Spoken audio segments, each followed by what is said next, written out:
இன்றே டவுன்லோட் செய்து உங்கள் ஃபேவரட் ஷோக்களை என்ஜாய் பண்ணுங்க.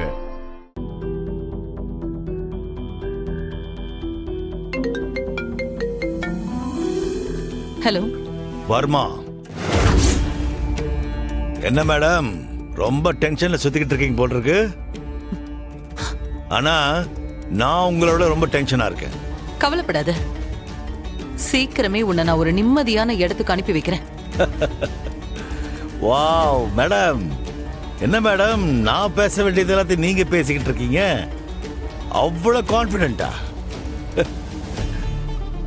ஏய், நான் ஏற்கனவே உன் மேல செம்ம கோவத்தில் இருக்கேன். உங்க அப்பா சொன்ன கதையை முழுசா சொல்லாம, நான் கேட்டதுக்கும் பதில் சொல்லாம என்கிட்ட தப்பிச்சுட்டு தான் நினைச்சிட்டு இருக்கியா? உன் நல்ல நேரம், உன் பொண்ணு நல்லபடியா வீட்டுக்கு வந்து சேர்ந்துட்டா. ஆனா என்னைக்குமே அப்படி ஒரு நல்ல நேரம் உனக்கு இருக்குன்னு நினைக்காத இந்திராணி. ஆனா இப்ப நான் போன் பண்ணது அதுக்காக இல்ல. பென் டிரைவ் அது உங்ககிட்ட தான் இருந்துச்சுன்னு எனக்கு தெரியும். இப்போ அது உங்ககிட்ட இல்லைன்றதும் எனக்கு தெரியும். நியாயமா பார்த்தா அந்த பென் டிரைவ் உங்ககிட்ட இருந்ததுக்காக நான் உன்னை சும்மாவே விட்டுருக்க கூடாது.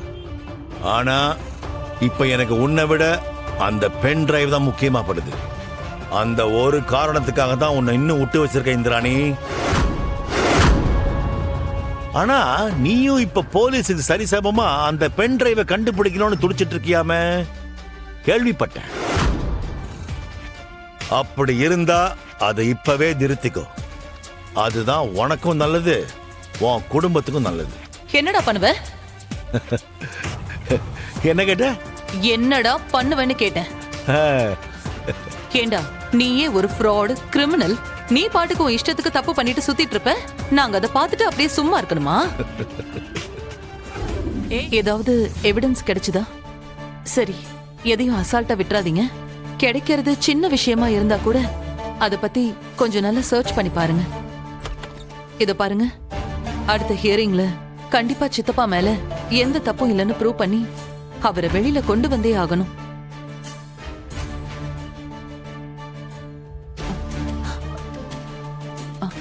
சரி, நான் அப்புறமா பேசுறேன். என்ன விஷயம் கபிலா?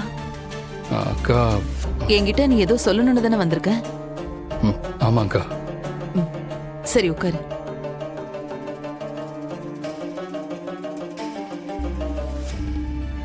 சொல்லு, என்ன சொல்லணும்?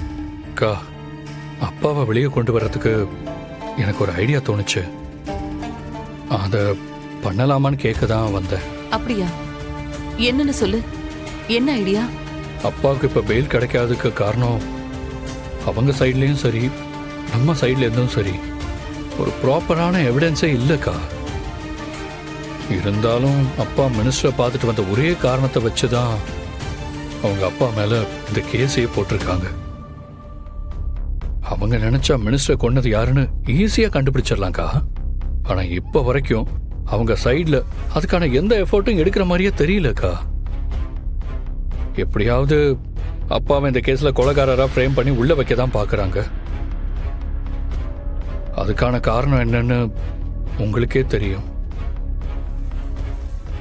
இது எல்லாத்துக்கும் மேல அப்பா மாதிரி சொசைட்டில செல்வாக்கா இருக்கிற ஆளை கேஸ்ல மாட்டி விட்டு ஜெயில இருக்க வச்சா அது அந்த மினிஸ்டரோட பையன் இளங்கோவுக்கு கட்சியில கண்டிப்பா வேல்யூ அதிகமாகும்க்கா. இதை வச்சு அவனுக்கு எலெக்ஷன்ல ஈஸியா சீட்டும் கிடைச்சிரும். மினிஸ்டர் இறந்ததால அந்த அனுதாபத்துல கண்டிப்பா அவன் ஓட்டு வாங்கி ஜெயிச்சிருவான். சரிடா, இப்ப எதுக்காக நீ இதெல்லாம் சொல்லிட்டு இருக்க? அன்னைக்கு கொலை நடந்தப்போ நீங்க இங்கதான் இருந்தீங்களா? ஆமா. நீங்க என்ன பண்ணிட்டு இருந்தீங்க? ஃபோன் பேசிட்டு இருந்தேன். எவ்வளவு நேரமா பேசிட்டு இருந்தீங்க? ஒரு அரை மணி நேரம் பேசிட்டு இருந்தேன். மினிஸ்டரை எப்படி கொண்டு இருந்தாங்க? அப்பாவோட கழுத்தை கட்டுக்கம்பியை வச்சு நெரிச்சு கொண்டு இருக்காங்க. ஃபோன் பேசிட்டு இருந்தேன்னு சொன்னீங்க, அப்புறம் எப்படி கட்டு கம்பியை வச்சு கொண்டாங்கன்னு அவ்வளவு உறுதியா சொல்றீங்க? அது அது அதான் அந்த போஸ்ட்மார்டம் ரிப்போர்ட்ல வந்துச்சுல, அதை வச்சுதான் சொல்றேன். சரி, உதய பெருமாள் தான் மினிஸ்டரை கொண்டதா சொன்னீங்களே, அவரு மினிஸ்டரை மீட் பண்ணி எவ்வளவு நேரம் பேசினாரு? ஒரு 20 நிமிஷம் இருக்கும். அவரு போனதுக்கு அப்புறம் நீங்க உள்ள வந்து பாத்தீங்களா? ஆமா, அவர் போன உடனே நான் உள்ள வந்து பார்த்தப்பதான் என் அப்பா செத்து கிடந்தாரு.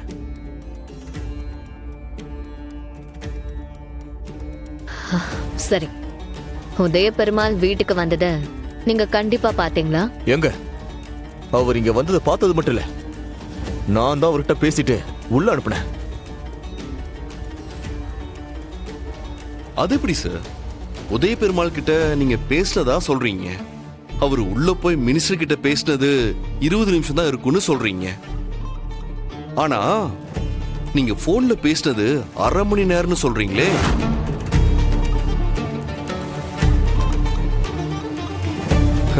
என்ன சார், ஏதோ இடிக்குதே. அத நான் ஒரு தோராயமா தான் சொன்னேன். சரி, நாங்க மினிஸ்டர் இறந்து கிடந்த இடத்த பார்க்கணும்.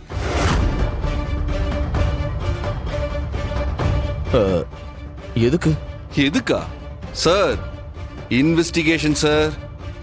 உங்க அப்பாவை கொன்னது யாருன்னு கண்டுபிடிக்கணும்ல.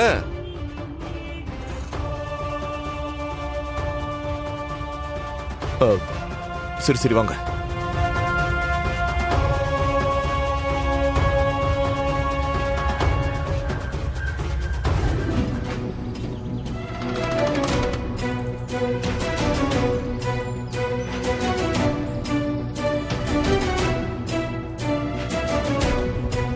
சார், நான் உங்ககிட்ட கொஞ்சம் பேசணும்.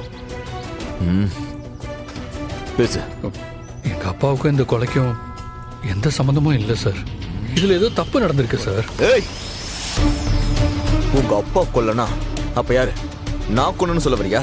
ஐயோ சார், நான் அப்படி சொல்ல வரல சார், தப்பா எடுத்துக்காதீங்க. எங்க அப்பா கொலை பண்ற அளவுக்குலாம் கோவக்காரர் இல்லை சார். அதை வச்சுதான் நான் அப்படி சொல்ல வந்தேன். ஏய், உன் அப்ப என் அப்பாவை சத்தமா மிரட்டிக்கிட்டு இருந்தான். அதை நான் என் காதால கேட்டேன். உங்க நல்ல நேரம் நான் அதை கண்ணால பார்க்கல. அதனாலதான் நீ இப்ப என்கிட்ட வந்து பேசிக்கிட்டு இருக்க. ஏதோ 2 பேரும் பிசினஸ் பேசிட்டு இருக்காங்கன்னு நினைச்சு நானும் கொஞ்சம் அசால்ட்டா இருந்துட்டேன்.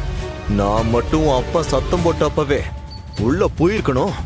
ஐயோ சார், சார் நான் சொல்ல வர்றதை கொஞ்சம் அமைதியாக கேளுங்க சார். என்னை பேச விடுங்க சார், ப்ளீஸ். சார், நடந்தது நடந்துருச்சு. அதனால என்னோட அப்பா இப்போ ஜெயிலில் தான் இருக்காரு. எனக்கு உங்கள் கோபம் புரியுது சார். ஆனால் எங்கள் அப்பா வீட்டில் இல்லாமல் நாங்கள் எல்லாரும் ரொம்ப கஷ்டப்பட்டு இருக்கோம் சார். யாருமே நிம்மதியாக இல்லை. முடிஞ்சதை விட்டுட்டு பொழைக்க பாருங்க சார்.